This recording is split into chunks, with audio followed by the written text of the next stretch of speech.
What if Columbus was not the beginning of America's European story, but the man history chose to remember instead? Almost 500 years before him, Vikings crossed the Atlantic, built homes in North America, worked iron, met people who had lived there for thousands of years, and then vanished so completely the world almost forgot them. For generations, many people learned one simple sentence. Columbus discovered America in 1492. It sounded clean, easy, final. But history is rarely that clean. Long before Columbus reached the Caribbean, another group had touched the cold edge of North America. They were Vikings, not legend, not rumor. They were really there, on the northern coast of what is now Newfoundland, Canada. They cut trees, built longhouses, repaired boats, worked iron, and tried to create life at the edge of a world they barely understood. And then they left. Welcome to English Mindwave. Before we go deeper, please subscribe to support the channel. It helps English Mindwave keep creating thoughtful stories for people who want to learn English through history and mystery. Here is what makes this story impossible to ignore. Scientists can now point to the year. In wood from Meadows, researchers found the mark of a solar storm from 993 AD. By counting the rings after it, they dated a Norse axe cut in North America. The year was 1021 AD. That was 471 years before Columbus. But the real question is not who arrived first. The real question is why they left. These were not tourists. They built. They worked. They brought tools, families, and ambition. Then one day, they packed up almost everything useful and disappeared. No clear goodbye. No simple explanation. Just silence. To understand why, we have to understand the people who reached that coast. Forget the horned helmets. The real Vikings were farmers, traders, sailors, craftsmen, and settlers. The people who reached North America were practical survivors searching for land, timber, and opportunity. Their story begins with Eric the Red, a man whose life turned exile into movement. His father was forced out of Norway. Eric was later forced out of Iceland. For many people, exile means the end. For Eric, it became a map. He sailed west and found Greenland. The name was clever. Greenland was harsh, icy, and difficult. But Eric understood that people follow hope. A hopeful name could pull settlers across a dangerous sea. And that restless spirit did not end with Eric. It passed to his son. From that frozen colony, Leif Erikson grew up looking at the ocean not as a wall, but as a question. Leif had heard of land farther west from Bjarni Herjolfsson, a sailor blown off course who had seen an unknown coastline but never landed. Somewhere beyond Greenland, there was another shore. So Leif went looking. The Norse crossed the North Atlantic without modern maps, engines, or satellites. They read birds, waves, currents, cloud light, and the smell of fresh water. Their cargo ships, called canars, were built to bend with the ocean. Exploration was never just bravery. It was knowledge, memory, calculation, and survival. By the time Leif's ship reached the western coast, it was not an accident. It was a culture trained to ask one dangerous question: what lies farther west? Once that question carried them across the ocean, they had to turn a strange coastline into something that could keep them alive. Meadows was not a romantic camp beside the sea. It was a working outpost at the edge of a rich, cold, unknown continent. They built longhouses, workshops, and most importantly, a forge.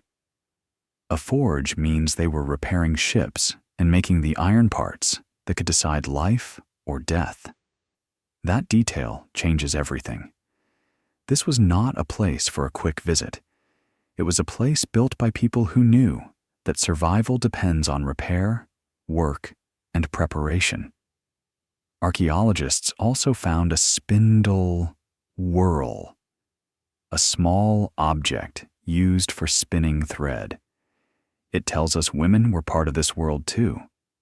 They found a bead, jewelry, and lost fragments, tiny signs that real lives once moved through those longhouses. The Norse hunted, fished, repaired boats, cut timber, and looked southward. Butternuts found at the site suggest they traveled farther down the coast or received goods from beyond the settlement. Meadows was likely not the final dream. It was a base, a doorway, a place to gather resources and push deeper. But every doorway opens both ways. While the Norse looked at the forest and saw timber and opportunity, other eyes may have watched from beyond the trees. This land was never empty. It belonged to peoples who knew its seasons far better than any newcomer from the sea. From that moment, the story stopped being only about exploration. It became a meeting between two worlds that did not know how to trust each other. The Norse called the indigenous people they met Skraelings. The word already carried judgment inside it. Language can reveal power before a weapon is ever raised. At first, there was trade. Furs, skins, cloth, dairy, and unfamiliar goods passed between hands. For a moment, it is possible to imagine a different future. But contact is fragile when neither side understands the other's rules. The Norse had iron tools and weapons. The indigenous people wanted access to that power. The Norse refused, probably for survival reasons. But refusal can sound like suspicion. Suspicion can become fear, and fear can become violence. The sagas tell of moments where misunderstanding turned dangerous. A bull terrifying visitors, conflict over an axe, and the killing of indigenous men by Leif Erikson's crew. One man escaped. Soon, canoes returned. Arrows flew. Thorvald died far from Greenland, on the edge of the world his family had tried to enter. After that, Vinland became more than a promise. It became a warning. Later, Thorfinn Karlsefni tried a larger settlement effort. Around 160 people came with animals, families, and the intention to stay. For a brief time, trade returned, but the balance was still impossible. The Norse had iron. The indigenous peoples had numbers, local knowledge, and no ocean behind them. The word discovery only works if the people already living there are pushed out of the sentence. The Vikings did not discover America either. Their true achievement was different. They were the first known Europeans to cross the Atlantic, reach North America, and build there. That remains extraordinary. But history does not always remember who came first. Sometimes it remembers whose arrival changed everything afterward. In the end, this story is about how fragile human ambition can be when it meets reality.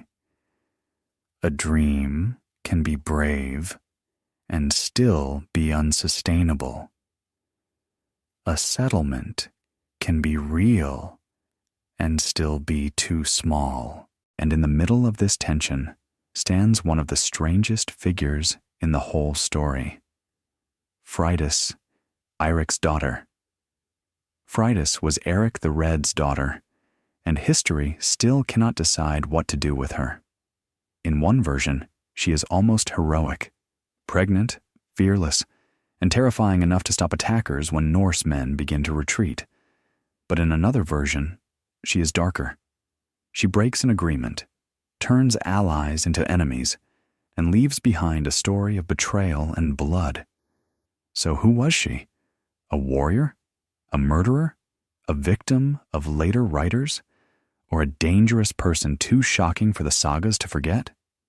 This is where history becomes source criticism. The sagas are valuable, but they are not neutral cameras. They are memory, politics, religion, fear, and storytelling mixed together. By the time Freydis disappears from the record, the Norse dream in North America is already beginning to collapse. So, why did the Vikings leave? The honest answer is not one reason. It was a chain. There were too few of them. A settlement of perhaps 90 to 160 people could not control a land where indigenous populations were larger and knew the environment deeply. The supply line was brutal. Greenland was more than 2,500 kilometers away across dangerous ocean.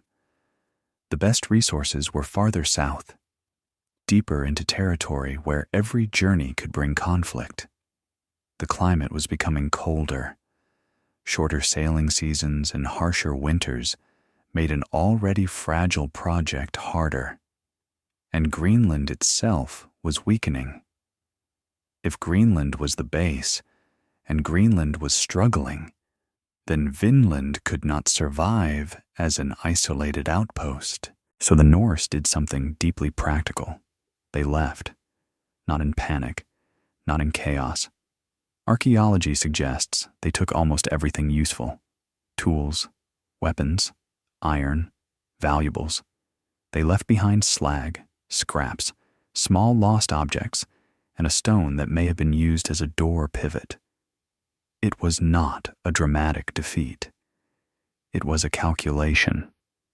Centuries after the Norse left, someone else used the abandoned site. Charcoal and woodworking debris suggest later indigenous activity there. Someone made fire near the old halls, but their full story is mostly gone. The Beothuk people of Newfoundland were eventually destroyed by disease, displacement, and colonial violence. The last known Beothuk woman, Shanaudathit, died in 1829. That silence is heavy, because history is not only shaped by what happened, it is also shaped by who is still here to tell the story. Over time, the louder public memory belonged to Columbus, but Columbus arrived 471 years later. He landed in the Caribbean. He believed he had reached Asia. He did not discover a continent already filled with people, cultures, languages, and histories. The Norse left because survival sometimes requires honesty. They looked at the cost, the risk, and the future, and chose to return. That may be the deepest lesson for us today. Wisdom is not only knowing when to begin. Wisdom is also knowing when to pause, adjust, or walk away before pride destroys everything. And history teaches one more lesson. The loudest story is not always the truest one. So we must learn to ask better questions and listen to quieter voices. In 1021, a Viking axe cut into a tree in North America. A forge burned. A settlement lived for a while at the edge of the known world. Then the hearths went cold. The longhouses emptied. The ships sailed east. And for almost 1,000 years, the land kept the secret. The Vikings were in America. Then they vanished. And the question still waits in the cold wind of Newfoundland. Why didn't they come back? What do you think? Did the Vikings make the right choice by leaving Vinland? Please share your opinion in the comments. And if this story made you think differently, please subscribe to English Mindwave to support the channel.